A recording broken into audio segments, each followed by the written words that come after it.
샬롬, 좋은 아침입니다. 오늘 말씀은 요한복음 7장 1절부터 13절까지입니다. 개역개정으로 오늘 읽겠습니다.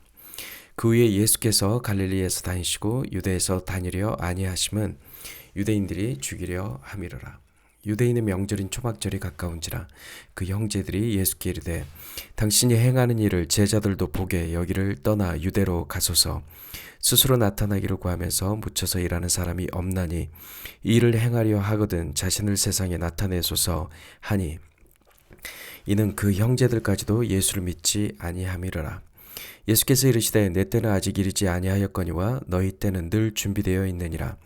세상이 너희를 미워하지 아니하되 나를 미워하나니 이는 내가 세상의 일들을 악하다고 증언함이라. 너희는 명절에 올라가라. 내 때가 아직 차지 아니하였으니 나는 이 명절에 아직 올라가지 아니하노라. 이 말씀을 하시고 갈릴리에 머물러 계시니라. 그 형제들이 명절에 올라간 후에 자기도 올라가시되 나타내지 않고 은밀히 가시니라.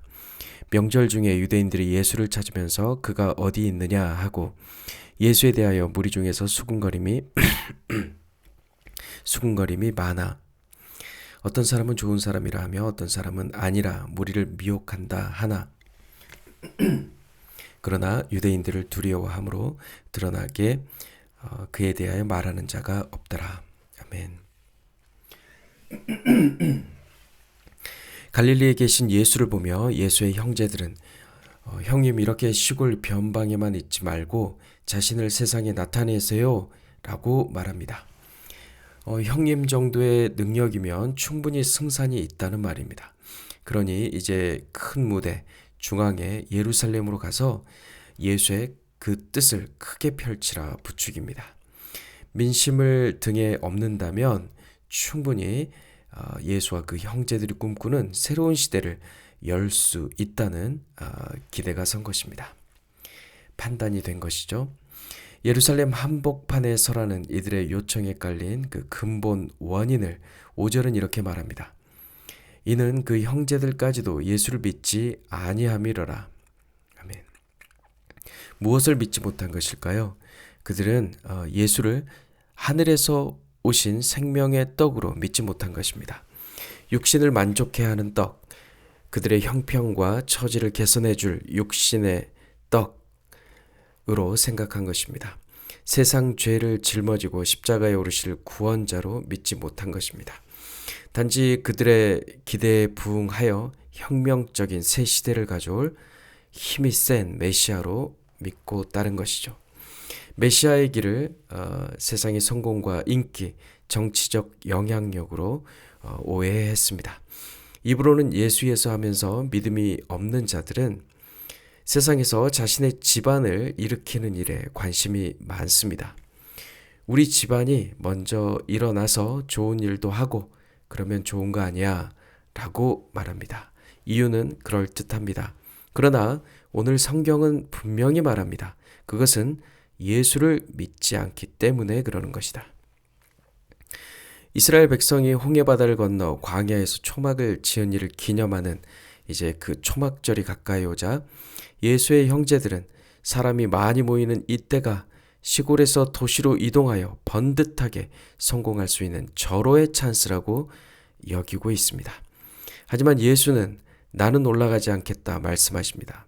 올라가지 않으시는 이유에 대해서는 내 때가 아직 차지 못하였기 때문이다 라고 하십니다. 여기서 말씀하신 때는 아버지께서 아들에게 주신 때입니다. 아버지의 때로 번역된 시간, 카이로스는 영어로는 time 혹은 season이라고 합니다. 그리고 차다 라고 번역된 플레로는 성령이 내 안에 충만하게 내주하실 때 쓰이는 표현입니다. 즉, 아버지가 정하시고 성령께서 인도하시는 시간이, 그 시즌이 아직 이르지 않았다는 뜻입니다. 그 하나님의 때는 십자가의 때를 의미합니다. 예수께서 이 땅에 오신 이유와 목적이 그 날을 향해 가고 있는 것이죠.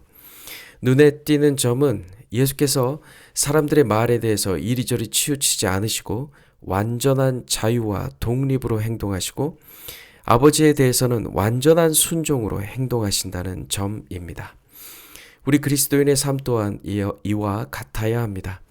사람들의 말과 반응에 따라 좌지우지 되는 것이 아닌 오직 하나님의 말씀 앞에 완전한 순종으로 행동해야 하는 것이죠. 그리할 때 우리는 아버지가 정하시고 성령께서 인도하시는 나의 시간, 나의 시즌을 알 수 있게 됩니다. 그 시간이 하나님이 일하시는 때인 것이죠. 그리고 동생들을 먼저 예루살렘으로 보내신 아버지께서는 아버지의 때가 이르자 예수께서는 아버지의 때가 이르자 은밀히 예루살렘으로 올라가십니다. 이것은 자신의 형제들의 욕망에 따라 큰 도시로 가서 화려하게 성공하는 것과는 상반되는 것입니다. 참 아이러니한 것은 예수께서 은밀히 가신 이유는 오히려 자신을 드러내고 나타내기 위함입니다. 마태복음 4장 22절이 말하고 있죠.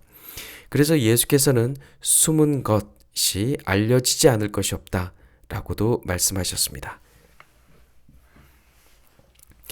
아버지가 정하시고 성령께서 인도하시는 때 그때 움직이는 그리스도인의 움직임은 이와 같아야 합니다. 그리스도인은 시골에서 도시로 이동해 멋진 무대에서 화려하게 나타나는 사람들이 아닙니다. 그것은 세상에 속한 자들이 자신을 드러내는 방식이죠. 진정한 순종은 사람들의 시선보다 하나님의 계획에 민감하게 반응해야 하는 것입니다. 우리 그리스도인은 철저히 예수의 방식만을 추구해야 하는 사람들입니다. 그것은 은밀히 조용하게 이루어지지만 아버지가 정하신 시간 카이로스에 행해진 이 일은 결국 하나님의 영광을 드러내며 수면 위로 드러나게 됩니다. 우리 그리스도인이 머리 대신 예수를 은밀히 따라갈 때 오늘 말씀은 마지막 구절은 어떤 사람들은 우리를 좋은 사람이다 하고 어떤 사람들은 우리를 미혹하는 사람이다 평가할 것입니다. 하지만 그리스도인은 어떤 평가에도 마음을 기울여서는 안 될 것입니다. 왜냐하면 이 두 가지 평가는 모두 오늘 말씀에 나오듯이 수군거림, 헬라어로 공구조라고 하는 이 수군거림에서 나온 것들이기 때문입니다. 사랑하는 성도 여러분, 오늘 하루 모든 일을 아버지가 정하시고 성령께서 인도하시는 그 때를 따라 은밀히 행하셔서 아들이 주신 사명을 이루시고 또 오직 아버지께 영광 올려드리는 복된 하루 되시길 주님의 이름으로 축복합니다. 샬롬.